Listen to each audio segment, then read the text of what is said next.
इससे ज़्यादा शर्म से डूब मरने का और कोई मुकाम नहीं था जो लैंग्वेज कैप्टन सफदर ने की। और फिर वही कैप्टन सफदर यहाँ पे ये देख रहे हैं पीछे क्या है, ये मज़ार कायद नज़र आ रहा है, ये कैमरास दिखा रहे हैं मज़ार कायद। इसी मज़ार कायद पे बैठ के जो उन्होंने तमाशे किए थे अंदर जाके, उसकी हुर्मत का ख्याल भी कैप्टन सफदर ने नहीं किया था। और वहाँ पे जिस तरीके से नारे लगाए और हुल्लड़बाजी की। ये बता रहे हैं सर, वो पहले जो है मरियम नवाज साहिबा तनकीद करती थी, उसके तर्जमान सिंध हुकूमत पे जो है वो तीर चलाते थे।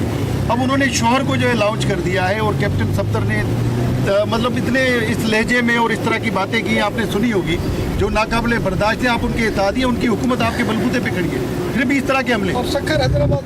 अच्छा जी, मैं उस पर आता हूँ कि जहाँ तक कैप्टन सफदर की बात की, मैं नहीं समझता कि कैप्टन सफदर की इतनी बड़ी कोई सियासी हैसियत है कि उस पर मैं कोई उस पर जवाब दूँ। और उनकी सियासी हैसियत कितनी है वो आपको खुद पता होगा, आपने कहीं पे भी उनको देखा नहीं होगा। मतलब ख्याल से कि वो उन्होंने गिलगित को लास्ट प्रायोरिटी दी कि जिस शख्स को कहीं और नज़र नहीं काम आया उसको गिलगित भेज दिया गया। बाकी मैं ज़ाती किस्म का कोई हमला नहीं करूँगा, क्योंकि उनकी सियासत में हमारी सियासत में ये फ़र्क है कि हमेशा गालम गलोच की सियासत, गलत किस्म की सियासत, बौतान की सियासत जो है अनफॉर्चुनेटली हमें ये देखने को मिली, जो कि इस इलेक्शन में भी नज़र आई गिलगित में। और वहाँ पे जिस तरह की लैंग्वेज इस्तेमाल की गई, मैं समझता हूँ कि इससे ज़्यादा शर्म से डूब मरने का और कोई मुकाम नहीं था जो लैंग्वेज कैप्टन सफदर ने की। और फिर वही कैप्टन सफदर यहाँ पे ये देख रहे हैं पीछे क्या है, ये मज़ार कायद नज़र आ रहा है, ये कैमरास दिखा रहे हैं मज़ार कायद। इसी मज़ार कायद पे बैठ के जो उन्होंने तमाशे किए थे अंदर जाके, उसकी हुर्मत का ख्याल भी कैप्टन सफदर ने नहीं किया था। और वहाँ पे जिस तरीके से नारे लगाए और हुल्लड़बाजी की, तो ये एक बहुत ही हमारे लिए निहायती एक बहुत ही मुक़द्दस मुकाम है। कायद-ए-आज़म मोहम्मद अली जिन्ना रहमतुल्लाह अलैह की जो यहाँ पे उनकी मज़ार है, हम सब के लिए बहुत ही एक इम्पॉर्टेंट, वहाँ पे बैठ के भी उन्होंने यहाँ पे तमाशे किए थे कैप्टन सफदर ने। तो मैं नहीं समझता कि कैप्टन सफदर को जवाब देना चाहिए। हाँ, बाकी जहाँ तक गिलगित बल्तिस्तान की इलेक्शन है, इंशाल्लाह ताला Pakistan Peoples Party clean sweep करेगी। आपने देखा, और ये मैं नहीं कह रहा, आपके टीवी स्क्रीन कह रही हैं, आपने जलसे देखे, पीपल्स पार्टी के जितने जलसे थे उसमें हज़ारों की तादाद में लोग थे। मुस्लिम नून का कोई एक जलसा भी ऐसा नहीं था, वो लग रहा था जैसे कॉर्नर मीटिंग थी। और ये बात मैं एज ए पॉलिटिकल ओपोनेंट नहीं बोल रहा, मैं सारे मीडिया हाउसेस को बोलूँगा कि सारे जलसे निकाल दें आप PMLN को और पीपल्स पार्टी के, तो पब्लिक की जो वो थी, जो तवज्जो थी या पब्लिक का जो रुझान था वो पीपल्स पार्टी की तरफ था। वो चाह रही थी पब्लिक कि जी नौजवान क़यादत आए, और गिलगित बल्तिस्तान का नाम प्रेसिडेंट असद ज़रदारी साहब ने रखा, उनके राइट्स उनको वहाँ पे दिए। और जिस तरीके से उन्होंने गिलगित बल्तिस्तान को राइट्स दिए, उनके जो हुकूक थे वो उनको दिए 18वीं तरमीम के बाद, मैं समझता हूँ ये एक बहुत बड़ा जो है उनकी डिमांड थी। और आज भी पीपल्स पार्टी जो है वो हकीकी मायनों में, चाहे कश्मीर हो, गिलगित बल्तिस्तान हो, ये वाहिद पार्टी जो कि पूरे पाकिस्तान को जोड़ती है। हम हमेशा कहते हैं कि ये वाहिद पॉलिटिकल पार्टी जो बगैर किसी एथनिसिटी के, बगैर किसी की और चीज़ के, वो पूरे पाकिस्तान में हर जगह कायम है। और लोगों का जो रुझान था, मैं समझता हूँ इस बार सब लोगों को नज़र आ गया कि किस तरीके से, हालांकि मुस्लिम नून की आला क़यादत भी गई हुई थी, मियाँ नवाज शरीफ साहब भी गए हुए थे, उनके बाकी लीडरान भी गए हुए थे, और जिन लोगों को नहीं जाना चाहिए था, कुछ वफाकी वज़रा भी वहाँ गए हुए थे। वफाकी वज़रा वहाँ पे स्कीमों के ऐलान भी कर रहे थे, जो कि इलेक्शन कमीशन के कोड ऑफ कंडक्ट की धज्जियाँ उड़ाई गई। और वो सिर्फ ये, अगर इलेक्शन के वो ऐलानात या स्कीमों के ऐलानात करने थे तो नॉर्मल दिनों में भी जाते, वो सिर्फ इन दिनों में इसलिए गए ताकि वहाँ पे वो जो है वो जो हमेशा उनके हरबे होते हैं वो इस्तेमाल करें।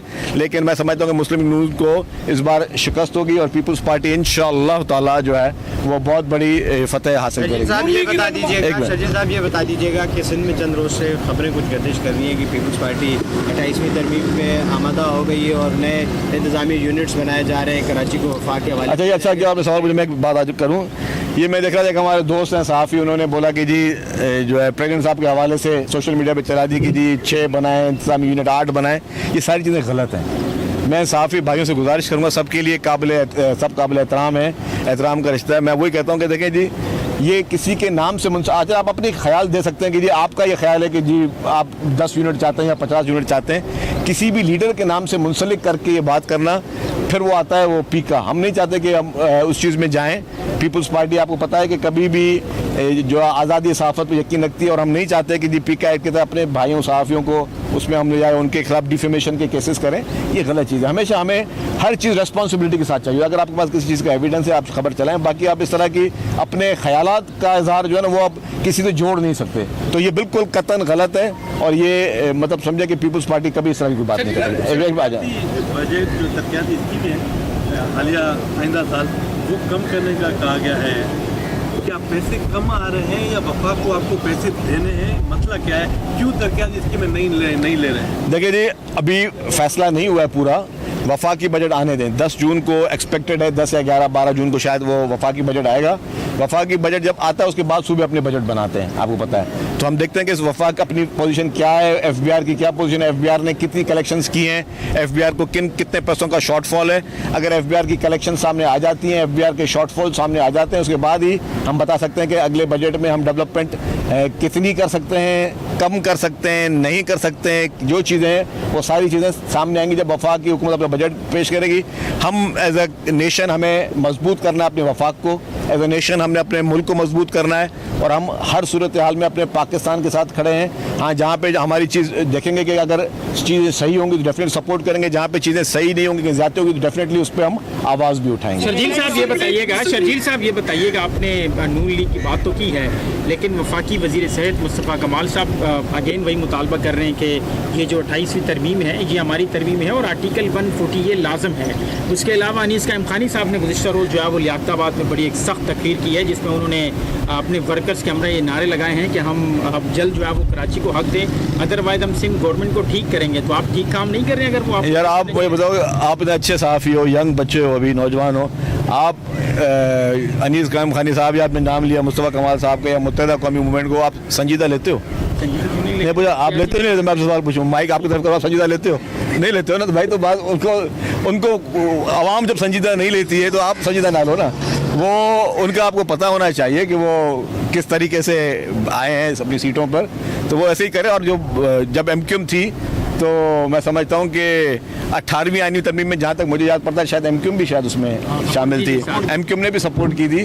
तो अब आके वो दूसरा अपना स्टांस भले करें। और 28वीं तरमीम के अभी तक ना कोई बात गश्त है, ना कोई उसका कोई अभी ड्राफ्ट बना है। ये सिर्फ हमारे कुछ दोस्त हैं वो बैठ के बात कर रहे हैं, उसको उस पर पीछे चलता है। आप एमक्यूएम को संजीदा ना लें। रेड लाइन के बारे में बताइएगा, आपने मेन कॉरिडोर का बताइएगा कि कब तक उसका कॉन्ट्रैक्ट ओवर किया जाएगा। उसके अलावा सर येलो लाइन में जो खबरें चल रही हैं। जी, अच्छा सवाल किया आपने। जहाँ तक रेड लाइन की बात की, हम रेड लाइन का कॉरिडोर जो है उस पर काम चल रहा है, और अभी पहले मिक्स ट्रैफिक हमारी फर्स्ट प्रायोरिटी है। उसके बाद अभी हम बात ही कर रहे थे, हमें कंसल्टेंट की तरफ से कोई ड्राइंग में थोड़ा डिले था, तो उसको हम कोशिश करेंगे उसके स्टेशन वगैरह भी जल्दी हम कर दें। जहाँ तक येलो लाइन की आपने बात की, येलो लाइन में हमारे एक पीडी साहब थे, उन्होंने कुछ एडवांस पेमेंटें की, और वो एडवांस पेमेंटें जो की वो एज़ पर कॉन्ट्रैक्ट वो नहीं बनती हैं। कॉन्ट्रैक्ट्स बहुत क्लियर होते हैं। जब कॉन्ट्रैक्ट होते हैं तो उसका एक फॉर्मेट होता है। उस फॉर्मेट में होता है कि जी आपने जब वो आईपीसी जनरेट होती है, जब आप कोई कॉन्ट्रैक्टर काम करता है तो आईपीसी जनरेट होती है, तब पेमेंट कर दी है, एडवांस पेमेंट आप नहीं कर सकते। तो जब वो उन्होंने एडवांस पेमेंट की तो हमें लेट पता चला, और जब वो तब पता चला जब वो पीडी हट गए थे, हमने दूसरा पीडी रखा। दूसरी पीडी ने हमें बताया कि जी इस तरह की एडवांस पेमेंट्स हुई हैं।